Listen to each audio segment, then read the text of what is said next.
Good morning, students. Our next topic is Chapter 6 Environmental Management Part 3.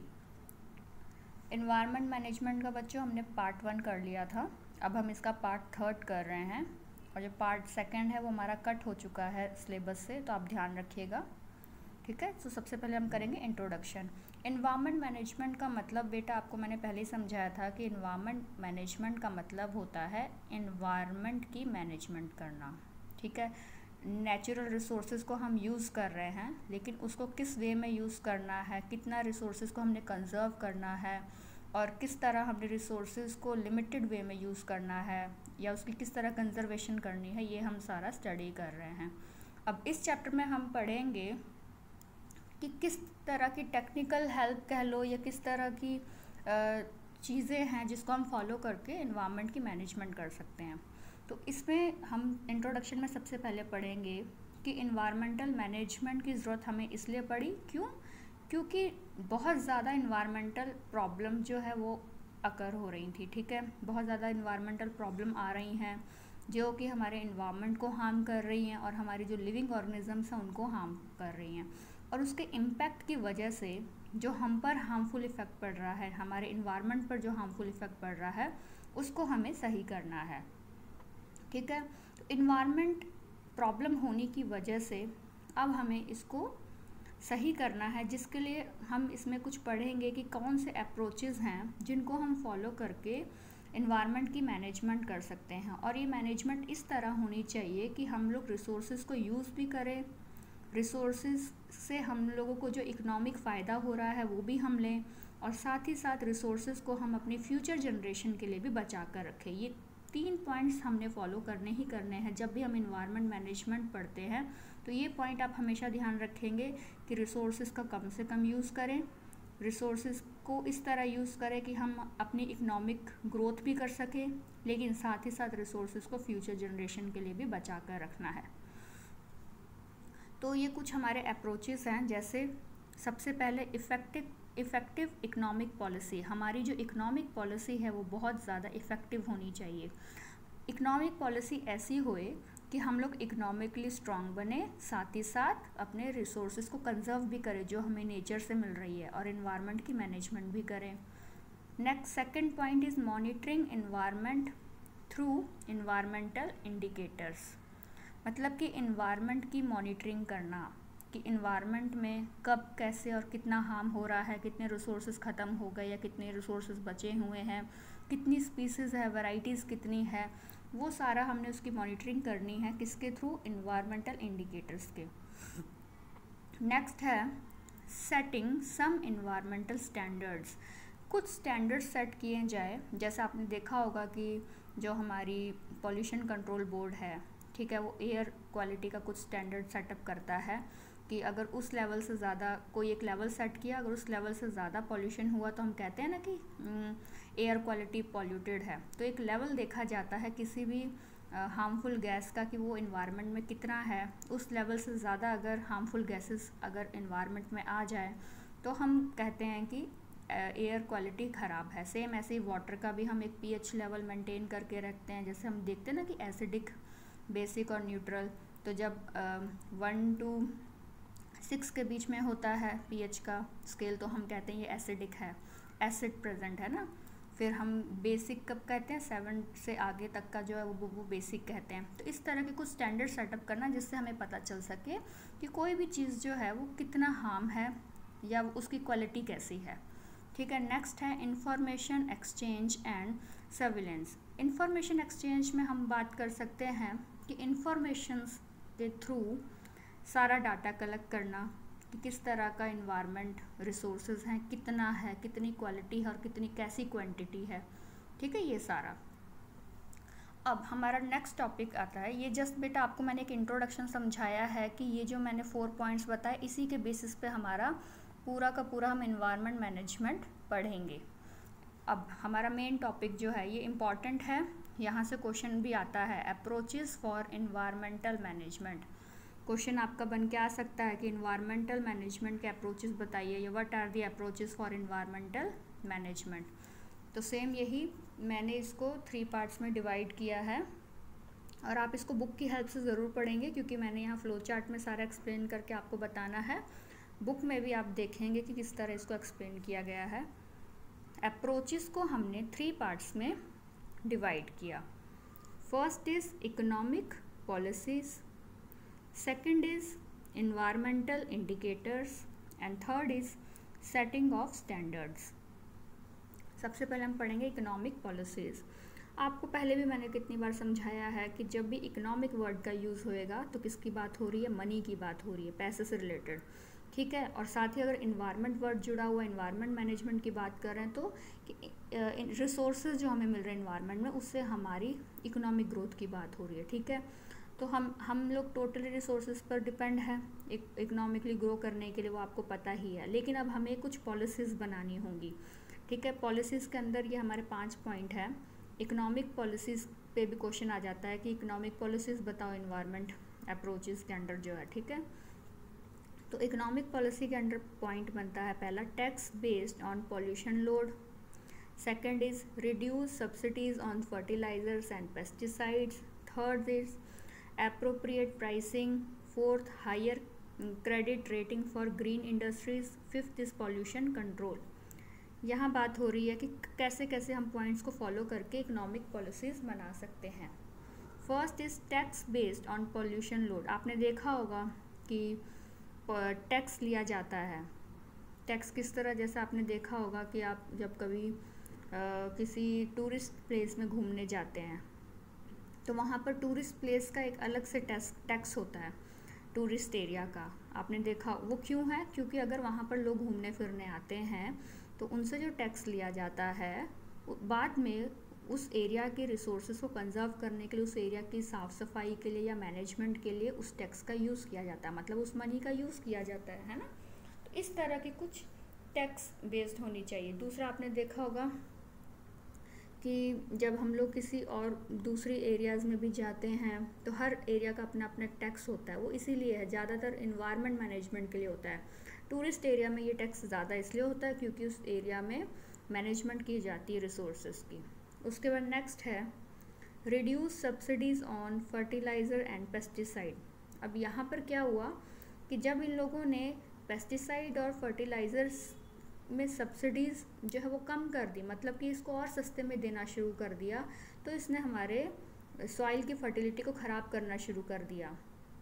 पहले क्या था, पहले फर्टिलाइज़र्स और पेस्टिसाइड इतने सस्ते नहीं मिलते थे तो इनका इतना यूज़ भी नहीं होता था। लेकिन अब क्या हुआ, फर्टिलाइज़र और पेस्टिसाइड जो इतने आसानी से मिलने लग गए, इतने सस्ते दामों में, कि हर कोई इसका यूज़ करने लग गया खेतों में, एग्रीकल्चर में। उसकी वजह से हमारा जो लैंड रिसोर्सेज है और लैंड में पाए जाने वाले जो मिनरल्स हैं या माइक्रो ऑर्गेनिज्म है वो ख़त्म होने लगे।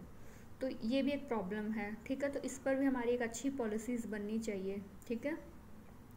Next is appropriate pricing. Appropriate pricing यही कि जो भी सामान है या कोई भी रिसोर्स है उसकी एक एप्रोप्रिएट प्राइसिंग होनी चाहिए। उसका जो प्राइस है वो करेक्ट होना चाहिए, और उस पर भी जो टैक्स लिया जाता है वो भी कहीं ना कहीं हमारे रिसोर्सेज की कंजर्वेशन के लिए, ठीक है, या इकोनॉमिकली खुद अपने एरिया को या अपने कंट्री कह लो या स्टेट कह लो, उसको स्ट्रॉन्ग बनाने के लिए यूज़ किया जाता है। फॉर एग्जांपल जैसे हम लोग टैक्स देते हैं, है ना, देते हैं ना, इस तरह। Next is higher credit rating for green industries. जो ग्रीन इंडस्ट्रीज़ हैं, ग्रीन इंडस्ट्रीज़ कौन सी हुई, जो उनको बढ़ावा देती हैं, जो पॉल्यूशन फ्री चीज़ें होती हैं, ठीक है, इको फ्रेंडली थिंग्स जो जनरेट करती हैं इंडस्ट्रीज़ या बनाती हैं, उनको ज़्यादा से ज़्यादा बढ़ावा देना चाहिए, ठीक है।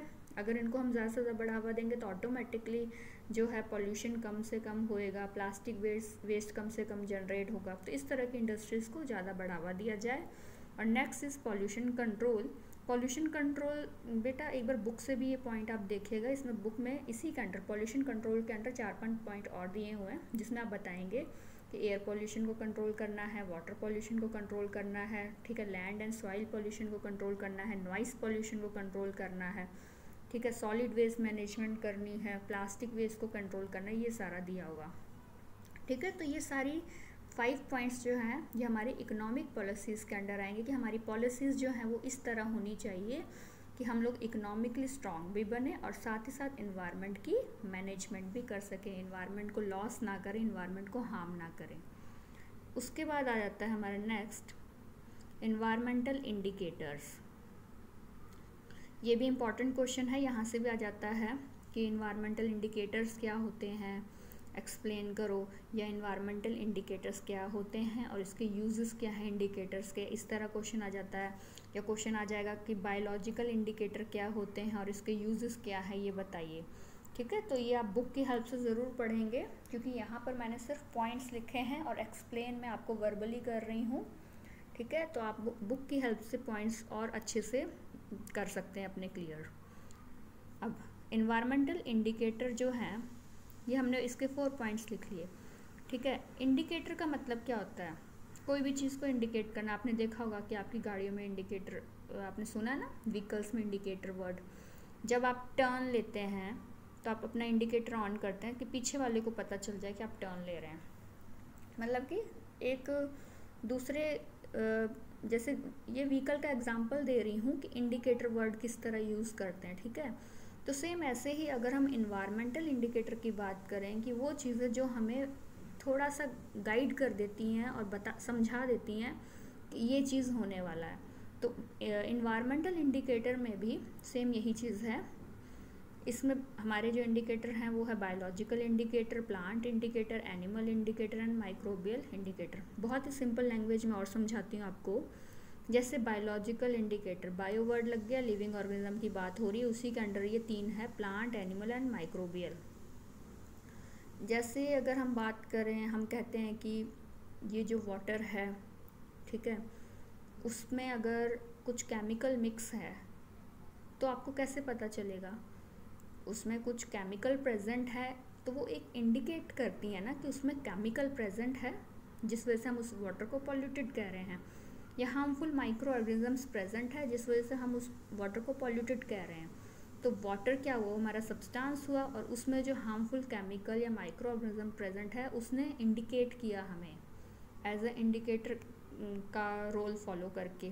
ठीक है, सेम ऐसे अगर हम एयर की बात करें, एयर को हम पॉल्यूटेड क्यों कहते हैं, क्योंकि एयर में हार्मफुल गैसेस जब आ जाती हैं, हार्मफुल गैसेस क्या, कार्बन डाइऑक्साइड, कार्बन मोनोऑक्साइड। ठीक है, तो उसको एयर की क्वालिटी को ख़राब बताने के लिए हमारा, अगर उसमें हार्मफुल गैसेस प्रेजेंट है तो हार्मफुल गैसेस ने इंडिकेटर का काम किया, जिससे हमें पता चला कि ये जो एयर है वो पॉल्यूटेड है। तो इंडिकेटर का काम किसने किया, कार्बन डाइऑक्साइड, कार्बन मोनोऑक्साइड, मतलब हार्मफुल गैसेस जो थी। ठीक है, तो ये एक ऐसे ही मतलब इन्वायरमेंटल इंडिकेटर जो है हम पढ़ते हैं। तो ये biological, plants, animal and microbial. Plants indicator आपने देखा होगा कि अगर मानो हम कहते हैं कि ये सीलन वाला एरिया है, यहाँ पर बहुत बारिश होती है। अब हम कहते हैं ना कई बार कि ये वाले प्लांट्स इसी एरिया में ही पाए जाते हैं, तो उस प्लांट ने इंडिकेट किया तो ही हमें पता चला।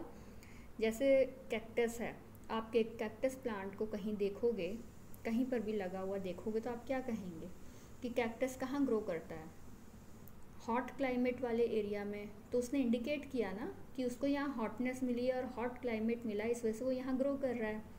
सेम ऐसे अगर हम उसकी बात करें, काई जम जाती है कहीं, ग्रीन सी काई, तो वो कहाँ जमती है, जहाँ पर मॉइस्चर होता है, मॉइस्चर होगा या जो एरिया बहुत गीला रहता है, तो उस काई ने इंडिकेट किया कि ये एरिया वो वाला है। ठीक है, कुछ एरिया होते हैं जहाँ पे सिर्फ मशरूम ग्रो करते हैं, तो वो कैसे इंडिकेट किया, हमें कैसे पता चला, क्योंकि मशरूम हमने देखे वहाँ ग्रो हुए, तो हमें पता चला ये वो वाला एरिया है जहाँ पे वो मशरूम ग्रो करते हैं। तो ये प्लांट इंडिकेटर्स हो गए। ऐसे एनिमल इंडिकेटर्स, जो एनिमल जहाँ रहता है, जहाँ सर्वाइव करता है, उसके वो हमें इंडिकेट करता है कि वहाँ का एरिया कैसा है, वहाँ का क्लाइमेट कैसा है, वहाँ किस तरह के स्पीसीज ग्रो करते हैं। ठीक है, सेम ऐसे ही माइक्रोबियल का, जहाँ माइक्रो ऑर्गेनिज्म जिस टाइप के जिस एरिया में पाए जाते हैं, वो उस एरिया का इंडिकेटर हमें इंडिकेट करता है। अब यूजेस ऑफ इंडिकेटर देखा जाए तो मैंने अभी जो आपको सारा समझाया, यूजेस उसी में ही कवर हो गए हैं, फिर भी आपको मैं पॉइंट्स बताती हूँ। इंडिकेटर के यूजेस क्या है, क्योंकि ये इंपॉर्टेंट क्वेश्चन है, कोई भी क्वेश्चन आ जाता है कि बायोलॉजिकल इंडिकेटर बताओ क्या होते हैं, या प्लांट इंडिकेटर क्या है, एनिमल इंडिकेटर क्या है, माइक्रोबियल इंडिकेटर क्या है, इस तरह क्वेश्चन आ सकता है कि इन्वायरमेंटल इंडिकेटर बताओ। तो आप ये सारा बताएंगे। अगर आपको बायोलॉजिकल इंडिकेटर पूछा जाएगा तो बायोलॉजिकल के अंडर आप plants, animal and microbial indicator बताएंगे। फिर उसके बाद आप इसके यूजेस बताएंगे। अब इंडिकेटर का यूज़ क्या है? Use eight national and international level, मतलब कि नेशनल और इंटरनेशनल लेवल पे ये हमें इंडिकेट करता है किसी भी चीज़ की स्टडी करने के लिए, ठीक है। फॉर प्लानिंग पर्पस, वही हमें एक्सप्लेन करेगा किसी भी ऑब्जेक्ट के किसी भी सब्सटेंस के बारे में, है ना। और फिर जब वो हमें बताएगा, मतलब हम उससे कोई स्टडी करेंगे तो उसी के अकॉर्डिंग हम कोई पॉलिसी भी बनाएंगे, है ना। रिसोर्सेज की कि कौन से रिसोर्सेज कैसी हैं, एरिया के अकॉर्डिंग कितना और कहाँ पाई जाती हैं, कौन से रिसोर्सेज कम है, कौन सी ज़्यादा है, इस तरह।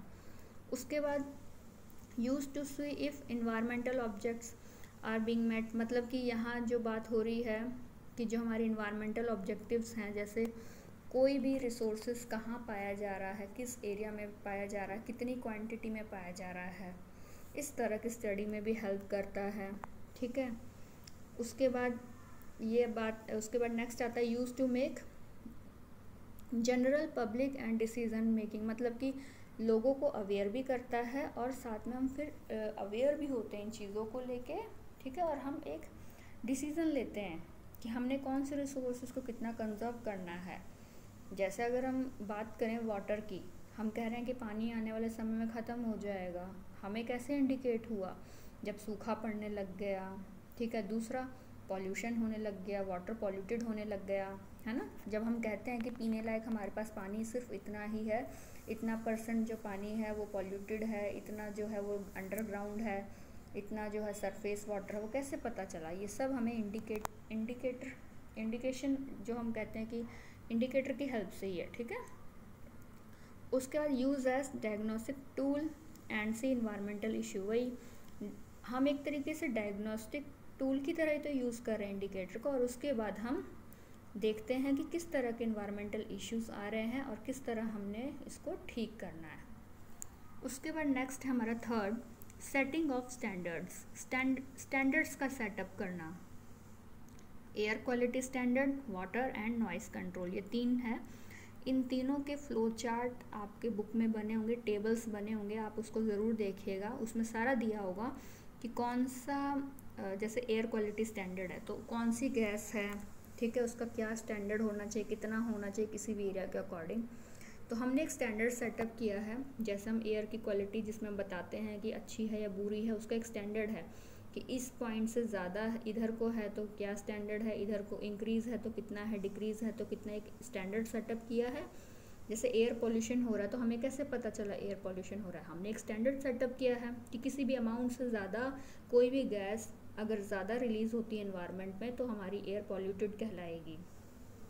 सेम ऐसी वाटर क्वालिटी स्टैंडर्ड कि वाटर का pH जो है किसी भी लेवल से ज़्यादा या कम है तो हम वाटर क्वालिटी बताते हैं कि वो किस तरह की पानी की क्वालिटी है, वो हमारे पीने लायक है या नहीं, यूज़ करने लायक है। सेम ऐसी नॉइज़ कंट्रोल, नॉइज़ का स्टैंडर्ड सेटअप किया गया। हम कहते हैं ना कि नॉइज़ पॉल्यूशन हो रहा है तो एक स्टैंडर्ड सेटअप के जिससे हम पॉल्यूशन के बारे में बताते हैं।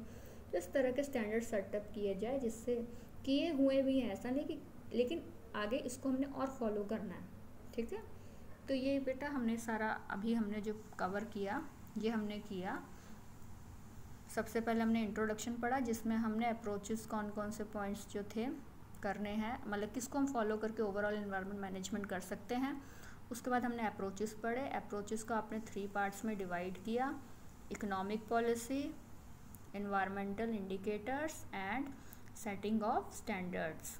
ये इंपॉर्टेंट क्वेश्चन है, तीनों में से कोई भी एक आ सकता है। एनवायरमेंटल इंडिकेटर का तो क्वेश्चन आता ही आता है, लेकिन तीनों में से कोई भी एक आ सकता है और आप इसको फिर एक्सप्लेन करेंगे।